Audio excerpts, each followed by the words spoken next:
路易吉·曼乔尼，这位吉尔曼学校2016年的毕业生代表，如今却成了美国鉴宝公司执行长布莱恩·汤普森命案的嫌疑人，无疑令人唏嘘。今天我找到了一段他在第119届吉尔曼学校创校纪念日的毕业演讲影片，大家可以一起来听听。 Headmaster Smythe, Mr. Hubeck, members of the Board of Trustees, family, friends, faculty, and fellow students, good afternoon. Thank you all for being here to celebrate Gilman's 116th Founders Day. I'm honored to be speaking to you all today on behalf of the Gilman class of 2016. When I started writing the speech, I talked with several students and teachers and asked how they would describe the class of 2016. Many of the students characterized our class as inventive, in both imagination and initiative. At the same time, several teachers reminded me of our class's commitment to Gilman and its traditions. I came to realize that both views are correct. The class of 2016 is truly defined by its inventive, pioneering mentality that accompanies a strong commitment to Gilman tradition. Throughout its time here at Gilman, the class of 2016 has been coming up with new ideas and challenging the world around it. Our selling of Chick-fil-A during lunch, arguably the staple of our class, provides a great example. In our sophomore year, when brainstorming ways to fundraise, we didn't just settle for the usual methods of selling spirit shirts and Christmas trees.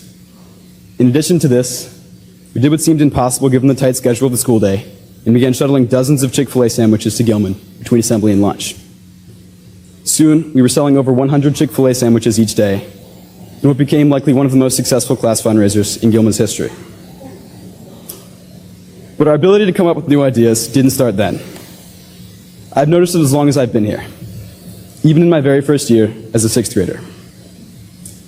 If any of you have ever been on Gilman's campus before school starts, you would have noticed that every morning, rain or shine, the turf is filled with middle school students playing soccer, football, and frisbee. That tradition was actually started by the class of 2016. As many of you know, Gilman Middle School offers not one, but 2 recesses per day. But for the class of 2016, that wasn't enough. So, as sixth graders, rather than sitting in the hallways waiting for school to begin, we decided we'd give ourselves an extra morning recess before the morning even started. And now, 7 years later, that morning recess remains as a regular part of every school day. Of course, this isn't anything revolutionary, but it shows that even early on, the class of 2016 was challenging the world around it. Having great ideas, however, isn't enough to innovate. The class of 2016's inventiveness also stems from its incredible courage to explore the unknown and try new things.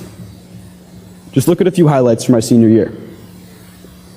This April, 5 seniors performed in Gilman's spring musical, The Addams Family, all of whom had no prior musical experience.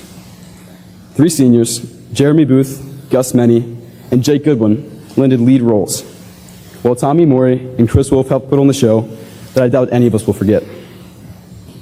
How about this winter, when Kevin Wang delivered his senior speech? As Kevin moved to America and joined our class in 9th grade, English isn't his first language. But that didn't stop him from delivering a both hilarious and thought-provoking speech about his transition to the United States. How about Ray Saunders leading Gilman's first-year cybersecurity team? Even competing against hundreds of veteran teams, the Gilman squad managed to advance to the state and then regional championships. All of these endeavors took a huge amount of courage. They demonstrate that the class of 2016 truly has the fearlessness to explore new things and the obvious ability to excel. But as inventive as the class of 2016 is, our class was able to explore the new while also preserving the old. Just look back at the most significant and magical night of our senior year, the 100th annual Gilman-McDonough football game.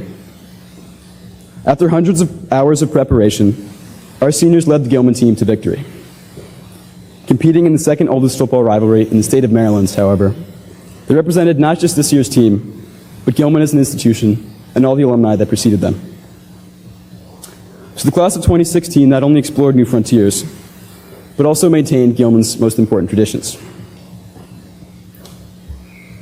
I think this combination of preservation and exploration is what Gilman is all about. Gilman maintains its classic core values by cultivating mind, body, and spirit in its students, but also champions an environment of acceptance and diversity, while excelling in its technological endeavors.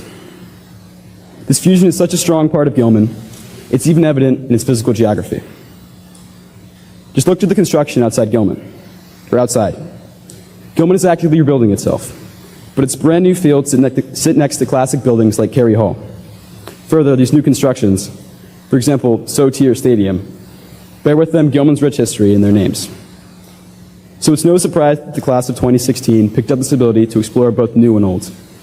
And it's no surprise they were able to achieve all they did this year, these last few years as well. But it wasn't just Gilman as an institution that shaped our experience here. The people in our lives, especially our parents and teachers, had such huge roles as well. The parents here today, first off, sending us to Gilman was far from a small financial investment. I'd like to personally thank each of you for sending your sons here, as I can't imagine the class of 2016 without any one of these men on stage. Further, thank you for all the time and love you've put into our lives. You've instilled values in us, fed and clothed us, and simply been there for us every step of the way. I'd also like to thank every Gilman teacher and faculty member here today throughout all 3 divisions of the school. While the events and accomplishments I've mentioned in this speech were meant to highlight the imagination and courage of the class of 2016, these occurrences also drew heavily from your efforts. Our imagination draws from your inspiration, and our courage largely depends on your encouragement in the classroom, on the fields, and on the stage. So parents and faculty, thank you for all you have done for us. Today is as much an achievement for you as it is for us.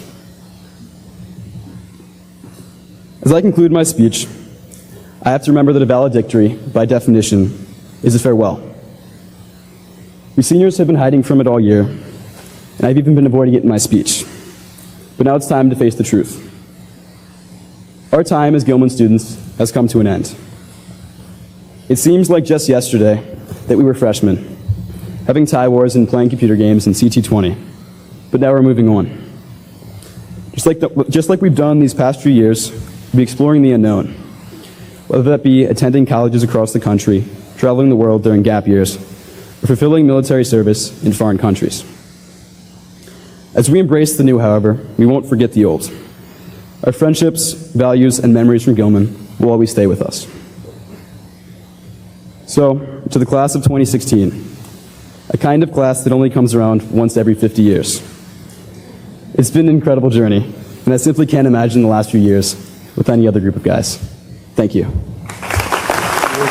吉尔曼学校是一所位于巴尔的摩的全男生学校，学费高达每年4万美元，毫无疑问是一所精英学校了。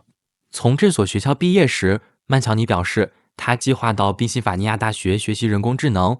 然而，在被警方逮捕之前，曼乔尼却在网络上分享了炸弹客泰德·卡辛斯基的一句名言：想象一下这样一个社会，让人们生活在极度不快乐的环境中，然后再给他们药物来消除他们的不快乐。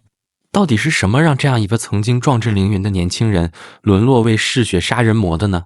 又是什么让现在的年轻人活得这么不开心呢？这值得全社会的反思。